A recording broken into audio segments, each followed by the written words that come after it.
네, 안녕하십니까. 저는 최용훈 국어전문학원 고덕점에서 고1 학생들 담당하고 있는 강사 최성중이라고 합니다. 자, 이번 시간 영상을 통해서 여러분들 만나는 까닭은 이번에 이 처음으로 고등학교 1학년에 올라온 친구들 내신 걱정이 참 많을 거예요. 이제 학기 시작하고 나서 고등학교 첫 번째 이제 시험인데 이걸 어떻게 준비해야 될까? 이제 한 번도 겪어보지 않았던 학교였기 때문에 이걸 준비하는데 막연한 고민이 당연히 있을 거라고 생각이 듭니다. 자, 그렇기 때문에 이번 영상을 통해서 이 내신 대비 어떻게 하면 좋을지 제가 한번 준비해봤습니다. 자, 2024년 우리 고1 첫 번째 시험이라는 게 너무나 중요하죠.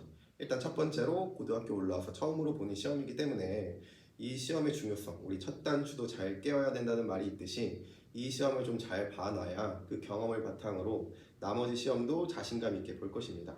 근데 단지 이것 때문만이 아닙니다.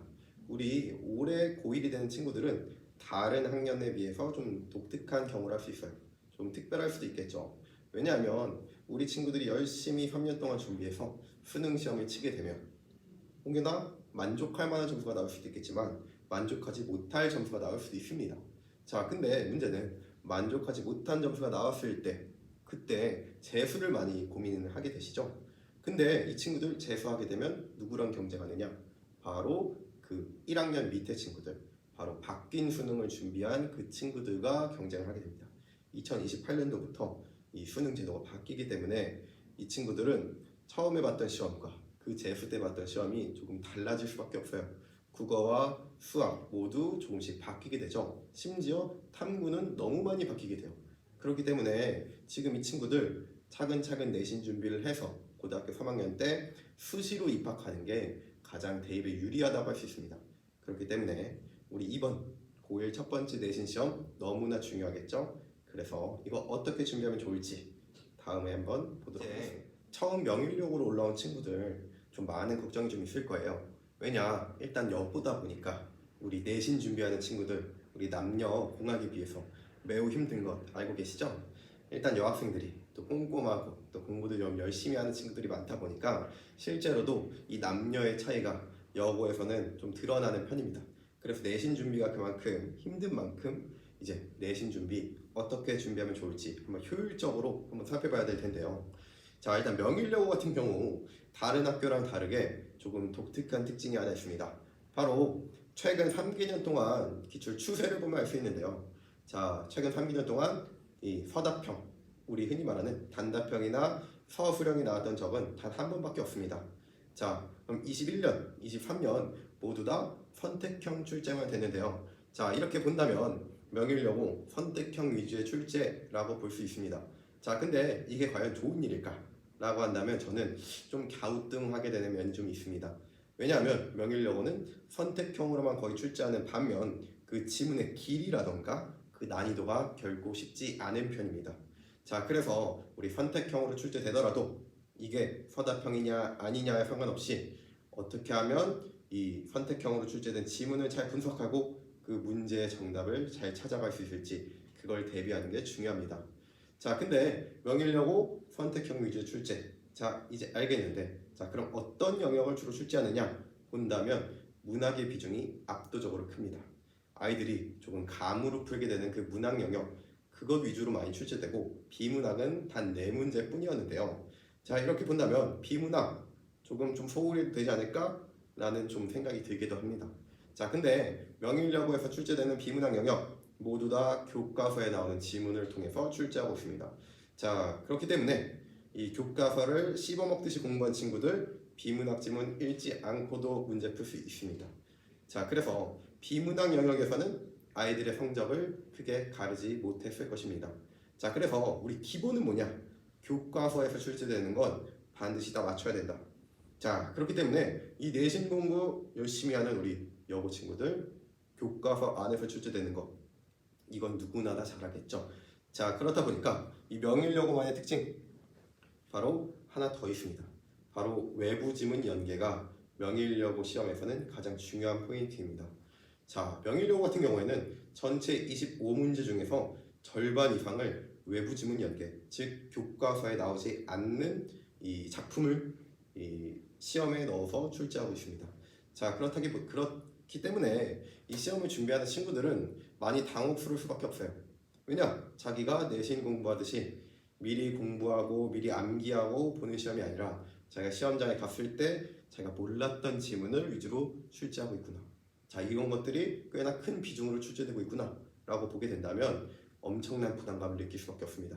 자, 근데 이 출제에 있어서도 좀 우리 법칙이라고 할까요? 어떤 추세가 좀 있습니다. 뭐냐? 작년 시험만 보더라도 외부 지문을 연계하되 그 작가, 원래 교과서에 있는 작가의 다른 작품, 이런 식으로 작가는 동일하고 작품은 달라지는 방식으로 좀 연계하고 있습니다. 자, 그렇기 때문에 우리가 보통 교과서 위주의 공부한다면 작가는 조금 무시하게 되고 작품 위주로만 보게 되는 경향이 있는데, 이 명일여고 같은 경우에는 단순히 작품만 보는 게 아니라 그 작품과 함께 그 작가의 다른 작품들, 다시 말해서 작가론이라고 부르는 그 작가의 작품 세계를 같이 이해해야만 이 내신 시험을 봤을 때 우리가 외부 지문 연계 잘 헤쳐나갈 수 있을 거고요. 또 이와 함께 본다면 이 연계하는 하나의 규칙을 살펴볼 때 동일시대 혹은 비슷한 표현이 쓰이는 다른 작품도 같이 좀 경험해 봐야만 이 다른 외부 지문이 연계됐을 때 쉽게 대처할 수 있을 것입니다. 자, 그래서 우리 내신 대비라는 친구들은 단지 교과서 위주의 공부만 할 게 아니라 저희 학원에 같이 오셔서 우리 하나의 교과서 안에서 동시대의 다른 작품들, 또 이 교과서에 실린 그 작가의 다른 작품들을 함께 연계해서 좀 훈련이 돼야만 우리 명일여고 내신 잘 준비할 수 있을 것이고요. 우리 다르게 또 본다면 이번 시험에서 이 수필 지문 같은 경우에는 다른 갈래랑 같이 엮어서 출제가 됐습니다. 자, 수필 지문을 다른 갈래랑 엮어서 출제하는 거 수능에서 쉽게 볼 수 있는 스타일의 문제입니다. 수필 단독으로 출제하는 것보다는 다른 갈래랑 엮였을 때 그 수필을 통해서 작품을 이해한다거나, 또 수필 자체만 이해하는 것이 아니라 수필에 있는 그 의미들을 다른 작품 속에서 어떻게 드러내는지, 즉 갈래적 특성을 함께 이해할 수 있겠죠.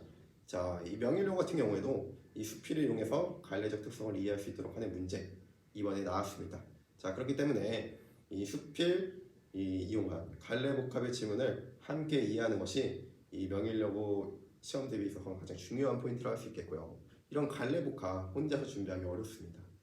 이 하나의 작품이라 하더라도 어떻게 다른 작품과 연계될 수 있는지 우리 전문가들과 함께 이 공부해 보시면 훨씬 더 도움되시리라 생각합니다. 정리하면 우리 명일여고 대비 포인트, 바로 첫 번째, 교과서 위주의 공부가 아니라 교과서를 기반으로 한 공부가 필요하다.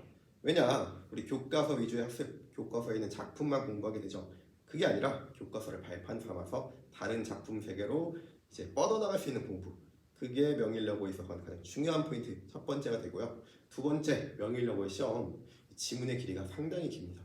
이 시험 시간에 비해서 아이들이 읽어야 되는 지문의 길이가 상당히 길기 때문에 일단 교과서 내부의 작품은 씹어먹을 정도로 외워둬야 됩니다. 자, 그렇기 때문에 이렇게 한번 외워둬야 다른 작품이 연계됐을 때 그걸 충분히 감상하고 분석하고 문제를 풀 수 있는 시간이 주어지겠죠.